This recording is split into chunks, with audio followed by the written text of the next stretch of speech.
Thank you. I didn't understand a word of that, but it sounded really, really great. Auf Wiedersehen, Munich. I'm learning German. That's all I know. So I hope to God you people speak English, because otherwise this is going to be a really awkward hour. But this is Snapchat. This is the logo. And I think you asked how many people here are on Snapchat. Is that what you asked, or did you ask something more personal than that? Who is on Snapchat, once again, just so I know? This is great. This is great. You people are way ahead of the game. Snapchat is, well, I call it the bastard stepchild of social media, because it was an app that was invented for teenagers to send each other dirty photos without their parents knowing. But it is way more than that now. I mean, it's still mostly utilized for that, but it's got way more ramifications and uses, and especially in the media industry, and especially in radio. In fact, for several reasons, radio people, if you're a radio broadcaster, you have spent the last 20 to 30 years of your life preparing yourself to be famous on Snapchat, because the same skills it requires to be great on the radio, they absolutely, positively equate to Snapchat as well. And there's a couple things. First of all, with Snapchat, when you create a video snap, when you create a post, you only get 10 seconds. Now, I work in the music radio industry, where the intro to most musical songs is 10 seconds. And if I speak more than 10 seconds, I get yelled at by some executive down the hall. So for 30 years, I've been trying to be entertaining in 10 seconds or less. And it's great when you transform to Snapchat, because the average person can't be entertaining in a minute and a half, let alone just 10 seconds. So you're one step ahead of the game. Also, with Snapchat, these things just disappear when they're done. Much like radio. When you go on the radio and you say something, if somebody doesn't hear it the first time, it's gone. It's ephemeral, they say. So with Snapchat, we should dominate, because it's short, you must be entertaining and informative in a very brief amount of time, and it disappears when it's done.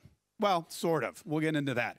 But as Daniel said so nicely, not only do I host a radio show in Florida, but I also am a Snapchat star, and I know that because they say that on the internet. Hold on one second. Is this? I'm a Snapchat star, but I suck at PowerPoint. I don't know. What do we do there? I broke it already, right? I think that's our, well, wait, hold on. It was working a minute ago. Oh, he's telling me not to push any buttons. I'll just say, all right. Oh, there we go. Anyway, so when I started getting into Snapchat, 1 minute. Yeah, I know. I'm not touching anything. It just looks like I'm going to get in trouble. I broke something in Germany. This is now the 4th country I've broken something in. Now it works? Yay, look at that. All right, so this is how I know I'm a Snapchat star, because Business Insider, do you guys know Business Insider? It's a big, yeah. They said I'm a Snapchat star. There's me, and there they are. This is an article that was written about 2.5 years ago, well, 2005, about a year and a half ago. And this was at the height of when my show was really taking off on Snapchat. And they called me, and they said, can we interview you for Business Insider? You're a Snapchat star. And I said, great. So we spoke for about an hour. They asked me tons of questions. I gave them all the answers. If I didn't know the answer, I made up something that sounded really intelligent. And then right before the end of the interview, they said, oh, by the way, sir, how old are you? And I just turned 40, so I said, I just turned 40 years old. And then 3 days later, when the article came out, you'll see that they put that right in the headline. With all the other great information I told them, the best they could come up with for a headline is how a 40-year-old radio DJ became a Snapchat star. Which, you know, whatever, I don't care. It just seems like it was kind of a slap in the face. Anyway, this article went on and on. It's about 6 pages. It's so long that I didn't even read it, and it's about my favorite subject. But it really kind of propelled me to the top of the Snapchat stardom list. And that's when I started going out and speaking and working with a lot of companies and that sort of thing. A couple days later, MTV News also wrote a story about me. They didn't care how old I was, which I loved. And they just put up a picture of me with Charlie XCX. Does anyone know who Charlie XCX is? She said, that, boom, clap, the sound of my heart. No, you don't have that yet? Well, you'll have it soon, and then you'll wish you didn't have it. All right, well, I wasn't always a Snapchat star. Let me tell you a little bit about my story and how I went from radio to social media stardom, and then, of course, more importantly, how you and the people that work for you can do the same, because it's very important and actually not as difficult as you might think. But I wasn't always a Snapchat star. I used to be just a radio host, and one of the big things that radio hosts are urged to do is be up on the latest technology. We're supposed to be cognizant. We're supposed to be cool. We're supposed to know what's hot before anyone else. And as you can tell by looking at me, I am the epitome of cool. But one of the you're not supposed to laugh at that. That wasn't a joke. One of the things that I heard about a couple of years ago was this cool new app called Snapchat that all the kids were downloading and using. All the teenagers in my audience, because I host a top 40 kind of contemporary radio morning show. Everyone was talking about Snapchat. So I downloaded it and I put it on my phone. I played around with it for like 5 or 10 minutes, and I was immediately confused. Had no idea what this thing was. I had no idea how to use it. I didn't get it, so I deleted it, and I didn't give it a second thought at all. I thought, this is not for me. Then, a couple months later, I read this article in Time magazine about viral Snapchat stars. And you'll see here it says these guys are earning $100,000 a week on Snapchat. And when I read this, I thought, it's time to download Snapchat again. So I downloaded Snapchat, and I sat with it for an hour or so, and I thought, okay, I'm starting to get it. I'm starting to get it. And I started taking pictures of myself and drawing on myself, because that's what you do when you download Snapchat. And I came up with these great works of art. That wasn't a joke. No, this is my first Snapchat. These are my first. I don't even know what's going on here.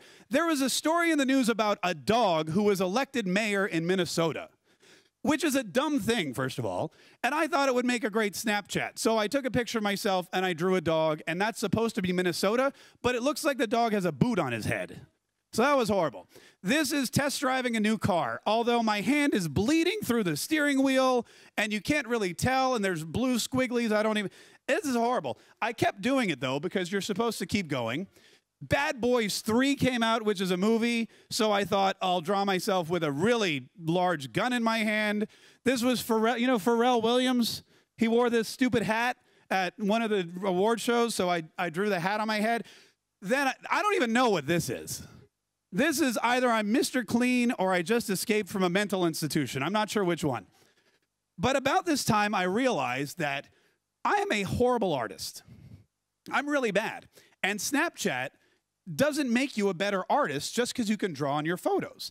And these guys who are making $100,000 a week on Snapchat and have millions of followers, they're great artists. I'm a horrible artist, and I was lucky if I had 10 or 12 people looking at this.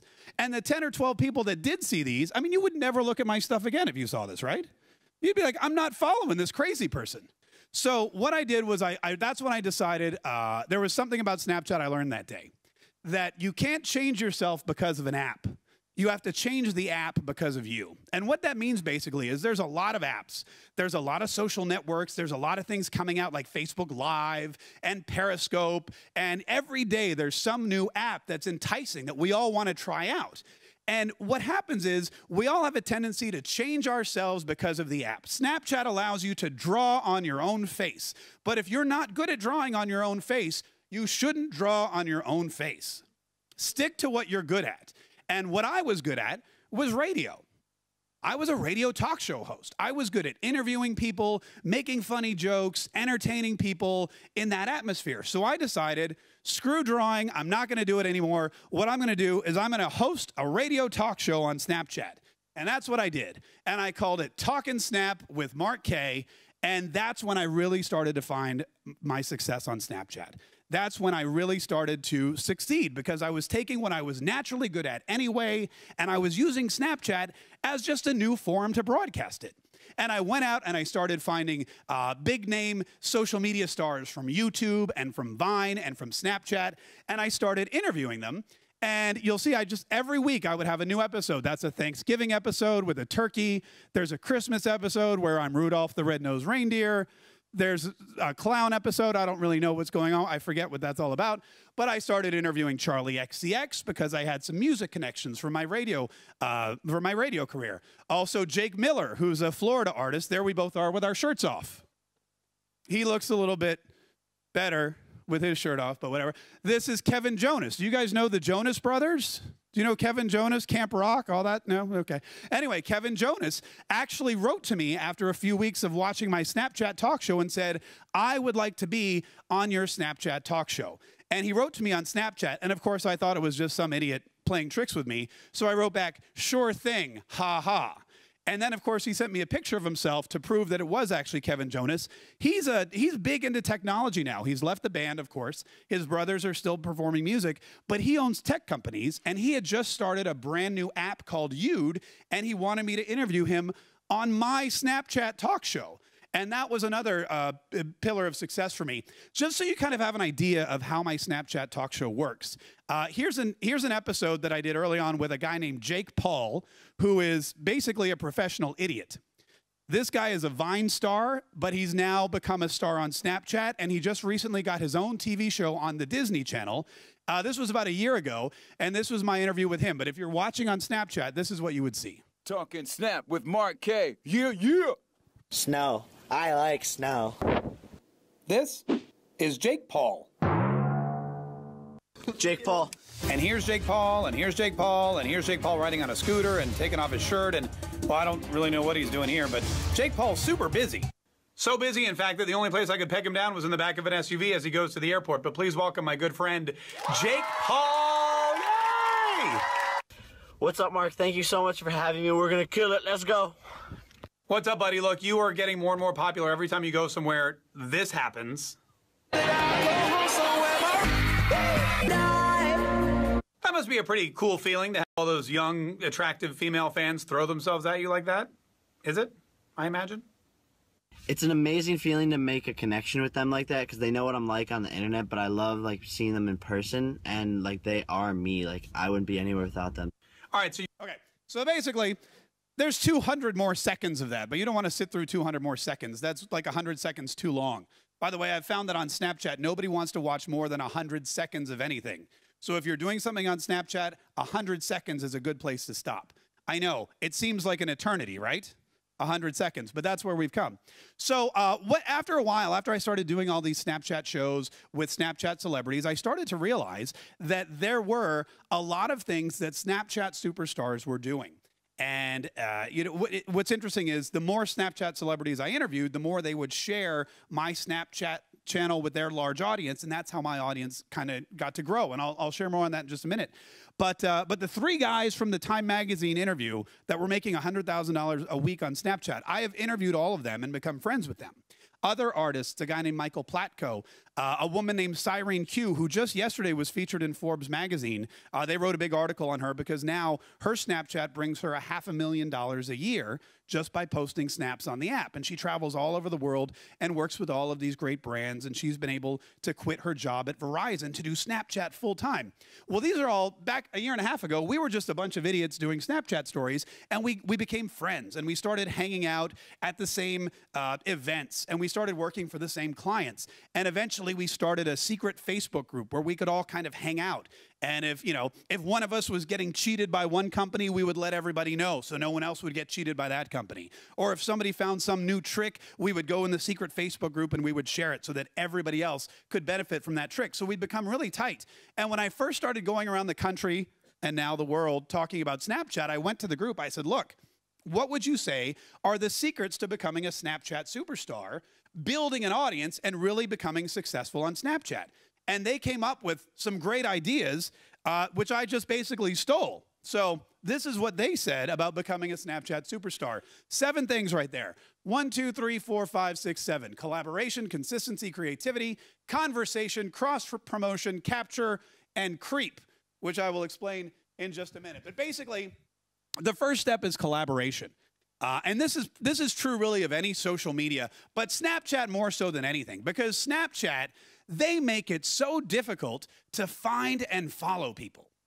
They don't have a follow button like Facebook does or Twitter. They don't really give you a URL that you can connect to any of your blog posts or your radio host page on your website. They don't make it easy. For whatever reason, they don't want you to mass follow people. So finding new and exciting Snapchatters to follow is very difficult. In fact, in the old days of Snapchat, you had to not only know the person's username, but you had to physically type it in with your fingers and then hit add, and it was very cumbersome. So if somebody found you on Snapchat and added you on Snapchat, they really, really wanted to add you on Snapchat. That's a good thing because you have somebody who's already a fan, someone who's taken a little bit of effort to follow you. On Twitter, on Instagram, I mean, how many of us just follow people we don't care about just because we can? You just tap that button. Not so with Snapchat. But as back to collaboration, the best way then to find new people to follow is by collaborating with people who have other followers. And if you think about my show, Talk and Snap, the whole thing is just a giant collaboration. When I interviewed, for example, Sean Doris, who's one of probably the biggest Snapchatter in the world. Sean Doris, I wrote to him, I called him up, said, let's collaborate. I interviewed him, I put him on my show, I published it on my Snapchat. At the time, I had maybe 500, 600 Snapchat followers. Sean Doris had about 250,000. Well, he went on his channel and said, guys, I'm on Mark Kaye's Snapchat show. Follow him. Here's his name. So all of a sudden, his 250,000 Snapchat followers are racing to my Snapchat channel to watch their friend Sean Doris on my show. That is a huge collaboration that paid off for me way better than it did for him. So I did it again with another Snapchatter. And I started with Vine stars and YouTubers. There's a guy named Curtis Lepore who's on Vine. Same thing happened. I interviewed him on Snapchat. He had about 1 million Snapchat followers. He told them all, go follow me. My phone was about to explode from the number of people that were adding me on Snapchat when I published that. It was like a Galaxy 7. That's how much my phone was about to explode. That was a cheap joke, but I've been wanting to work that in. So anyway, so collaboration is the key. But you don't have to just collaborate with famous people. You can collaborate with non-famous people. And in fact, you get a lot more reaction when you collaborate with your listeners, for example, people that follow you on social media, average Joes. To put somebody who's not famous, who's just a fan of yours, really, a fan of your radio broadcast, to put them on your Snapchat channel makes their day. It makes their day. This is from Christmas. You guys know this song, The 12 Days of Christmas? Have you ever heard it? On the first day? Yeah, okay, good. Like 5 people have heard that? Okay, good. So what I did was I did kind of a collaboration with just people that followed me on Snapchat. I asked them, I didn't give them any instructions. I went on Snapchat one day and I just said, hey, send me a video of you saying your favorite word. That's all I told them. Just one word, your favorite word. And in the course of 24 hours, I got about 3,000 people just sending me the most vile words you could ever think of. Like they were embarrassingly vile. But I also got some great regular words, and I decided to use them in a new rendition of the 12 Days of Christmas. And it went like this. Cue the music. On the 12th day of Christmas, my true love gave to me 12 hardcore, bubbles, 11 gnarly, nipples, 10 filthy, 9 booger, bagel, 8 sleepy, homies, 7 ballsy, tighter, 6 sweaty, wenches, 5 amazeballs, pups, sandwiches, 4 puffy, prostitutes, 3 snowman, balls, coyote blood, and a pinnacle, in a fat, booty. There you go. By the way, how scary is that guy yelling coyote blood? I had nightmares for like a week and a half over that. Coyote blood! Oh my God. But so I did that. There's maybe like 20 people, just 20 random people that are in that story. People that follow me on Snapchat. And they didn't know they were going to be in my story. I didn't tell them ahead of time. I just said, send me a word. And then I published this, and these people, 20 of them freaked out. They freaked out. They're so exciting. It's exciting for them. It's like when they call a radio station and they get on the air. What do? They text all their friends. Turn it on, man. I'm about to be on the radio. Well, the same thing happens with Snapchat. Only what they do is they tell all their friends to go and follow me so they can see them on my Snapchat story. And let's see, the average Snapchatter has about 100 to 200 followers. Let's say 100 to be conservative. So 20 people, 100 Snapchatters, that's 2,000 people. 2,000 people that are now going to follow me, Mark Kaye, just because I created that little piece of content with 20 random individuals. That's collaboration. And that's a great way. That's a great way for you to grow your following on Snapchat and on I use it on all my social media. Definitely, collaborate with anyone you can. It'll help you grow. All right, second thing is consistency. A lot of people get confused with consistency. They think that I mean daily, and consistency doesn't mean daily. If you can do something daily, that's great. Most of us are way too lazy or busy, or both, to do something daily. So consistency could be weekly, it could be bi-weekly, it could be monthly. But your audience wants to see something from you on a regular basis. And if they know it's only once a week, guess what? They're going to be waiting for it. They're going to be waiting for it. YouTube stars, the big YouTube stars, they started by publishing once a week, every Wednesday at 8 p.m., every Tuesday at 7 p.m., every Saturday morning. And lo and behold, every Saturday morning, their fans were ready to watch what they wanted to see. And as a result, they got tons of views. And that's consistency. Once you stop being consistent, people will forget about you, and they're going to wonder what happened to you. I think I went like 4 weeks without doing my talk show one day, and people flipped out, and they stopped watching my show. Now, the reason I got less consistent with my show was because it was getting more and more difficult to get Snapchat stars to follow my deadline. When somebody Snapchats for a living, deadlines aren't really a big thing with them. So it was very difficult to peg them down and get their video reactions. But consistency is important. It's the same reason we have our radio shows at the same time every single day, so that people can count on us. They can become familiar, and it can become habitual. Habits are very important. You want people in a habit of watching you on Snapchat. You want them to see your name and tap their thumb almost instinctively. And that's what being consistent and good gets you. So definitely come up with some consistent time frame. Creativity. Now, this is what we talked about a little bit. There's 5 things that they've incorporated with Snapchat. Photos, which we've seen. Video, which you've also seen. Text, you can type on your photos. Paint, I've already shown you horrible examples of how you can paint. And chat. Chat means you can go back and forth. In fact, that's what it was originally designed for. It's called Snapchat. The first aspect was it to be a one-way communication so that this gentleman and I could just send pictures back and forth. You look great, by the way. Yeah, there you go. But it grew, and they added stories, and it became more of a social medium where you could broadcast. But all of these factors are still in play. They've added a ton more since then. They've added filters for video. They've added geo filters, which we'll talk about a little bit. They've added emojis that kind of bounce around the screen. They call them 3D emojis. They're adding stuff every single day. Snapchat updates more than any app I've ever had on my phone. It's really annoying. But there's new stuff all the time. So the key is to use these parameters, use these tools in a way that will excite your audience. Number 4, conversation. This is really important, and this goes back to radio too. We know that on radio, one of the most exciting things about traditional radio, more so than television, more so than newspapers, or as we call them now, blogs, but more so than any other medium, you have the ability to converse with your audience and to interact. I mean, in the United States, we give out our telephone number. I assume you guys do as well. And we beg our audience to call. And who else? You can't just call the TV station and say, put me on TV right now. But with radio, you can do that. And people love it. And it's a great way to make a connection with your audience. Snapchat, again, is the same way. In fact, like I said before, it was the ability to chat. That's where we started. So I've actually kind of grouped Snapchatters into 2 different audiences. Snapcasters are the first audience, or the first group. Snapcasters are people who just make stuff on Snapchat and send it out. And there's a lot of them, a lot of famous people.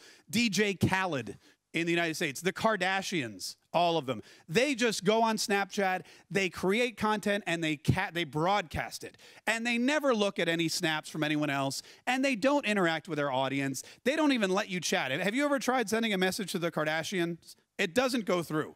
It basically says, you are way not important enough for us to talk to.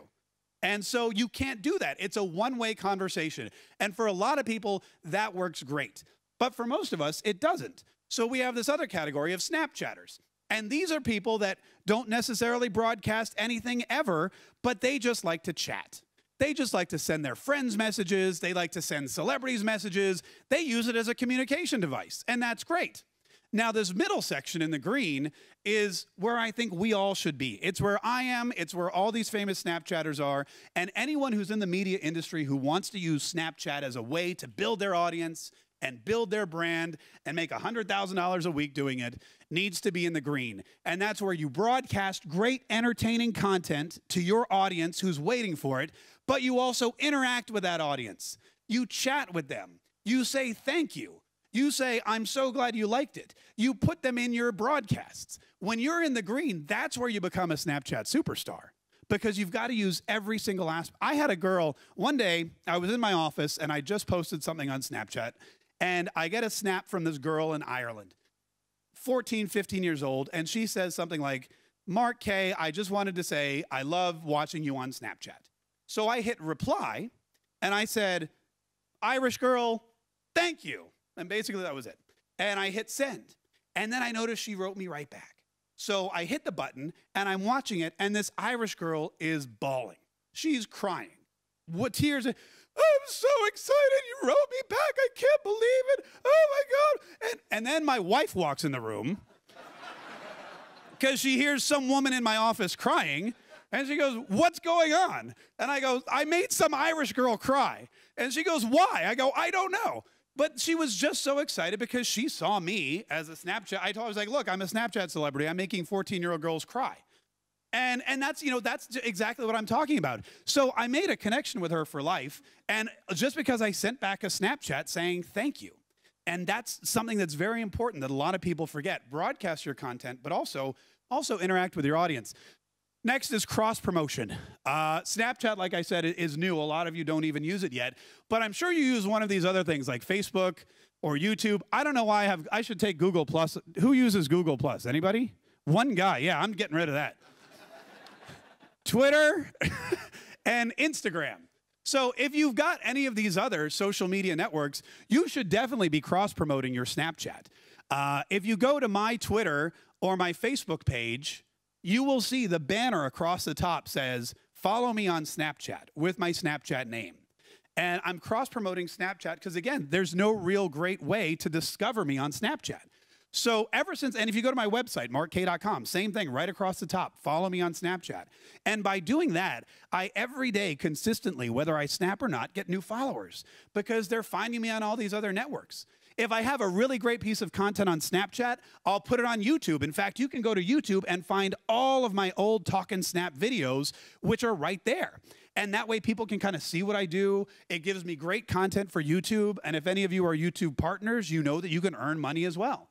Facebook, a great way to connect. Twitter, every time I have a celebrity, I tweet out, go watch this person on my Snapchat show. And it brings in more and more of an audience because it's all about building that audience. So cross-promoting your Snapchat is a must. Capturing. What they tell you is that what you post on Snapchat disappears. Does anyone believe that?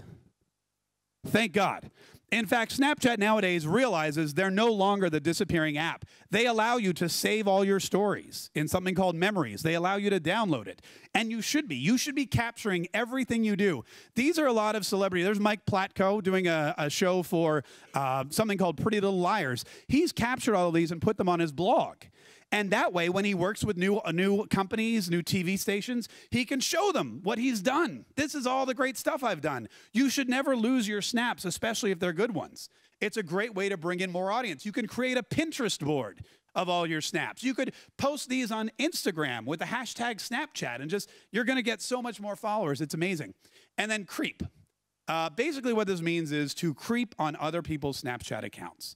Figure out who's doing Snapchat really well. Go on their account and follow them and do what they're doing and steal their... You know how many Snapchat talk shows there are now that I've started doing it? There's like 20 bajillion. Everyone is doing a Snapchat talk show. I did it first. People creeped on my account. They said, hey, this is a great idea. And they started doing it too. I mean, we've been doing it on radio for years. There's no original ideas on television.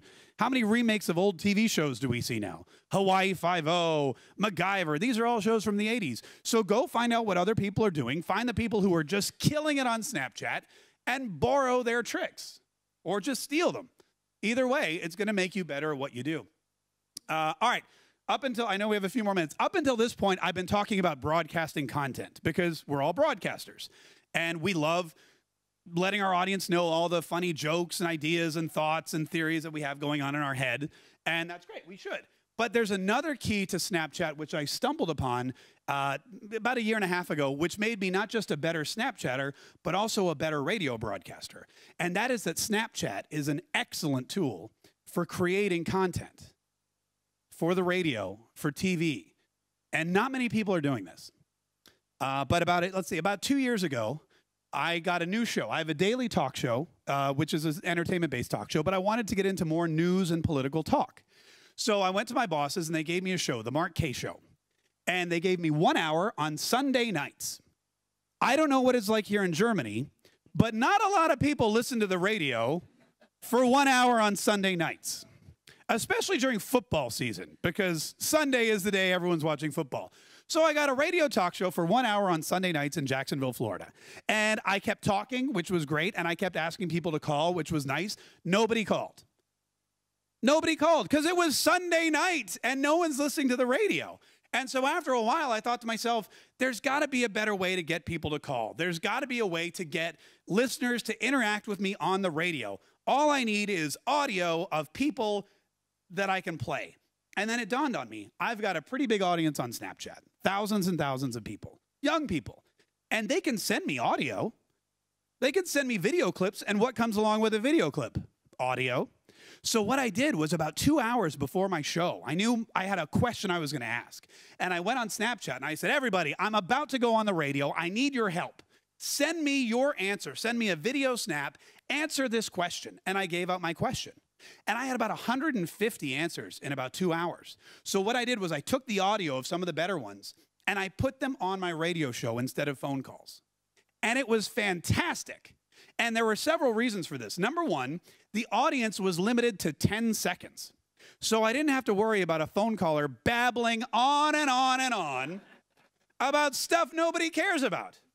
Hey, this is my first time listening, first time call. I'm like, I don't care. What's your point? They didn't even tell me their names. They just gave me 10 seconds of great audio. Number two, I knew what these people were going to say before they said it because it was pre-recorded, which means I could put them in an order that made sense. I could come up with great arguments for and or against, great rebuttals for their comments. It was fantastic. And so I started incorporating Snapchat into my show. To give you an idea of what that sounds like, this is me, by the way, in the studio.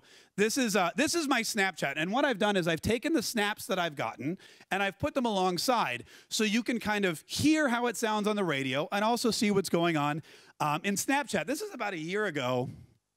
I don't know if you guys know, we're having a big presidential election in the States. Did you guys heard anything about that? Okay. All right. Well, about a year ago, this was in the primaries. Donald Trump was not yet the candidate. Hillary Clinton was not yet the candidate. And there was a story out that young girls didn't really like Hillary Clinton. Well, I have a lot of young girls on my Snapchat, which sounds really creepier than it is. And so I thought I would ask them the question so I could talk about it on the radio. And here's kind of how it works. Hillary Clinton.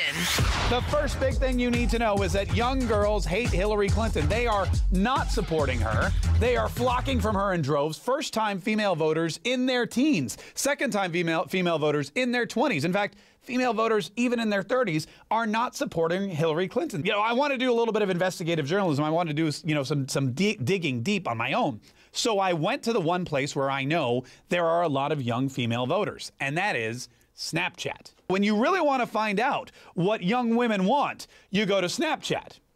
That sounded a lot creepier. That sounded a lot creepier than I meant it to. But here's what I did. I went on my Snapchat account and I said, look, if you're a young female voter, let me know, A, are you voting for Hillary Clinton? And B, why or why not? I got some answers you're not gonna believe. They're gonna make you gasp. I personally will not be voting for Hillary because it's just my preference to have a man in power.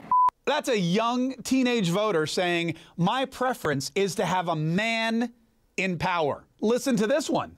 I don't think a woman should be president. I think it's a man's job, and it should always be a man's job. Women should not have that kind of power. Wait till the Hillary camp sees this, man. I hope Hillary Clinton doesn't follow me on Snapchat because she's going to have a conniption fit. Hey Mark, I'm voting for Bernie Sanders' election. Why should I be more inclined to vote for Hillary just because we're the same gender?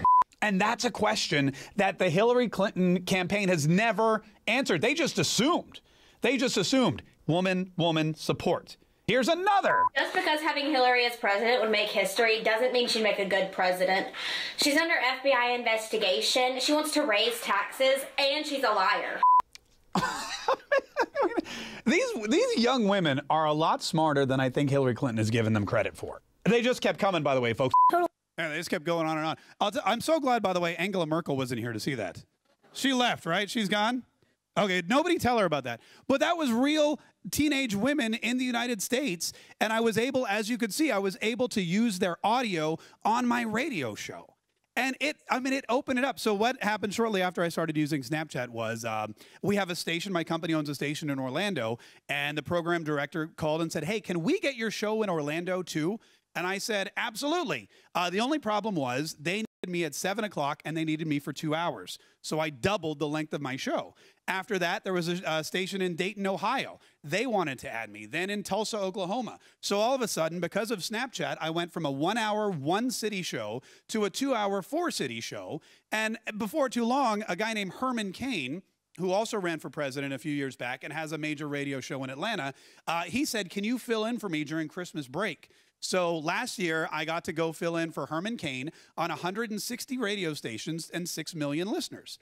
And in that time, I've become his permanent replacement. So whenever he goes to Vegas to gamble, I get to fill in on his show. And a big part of that is because of Snapchat.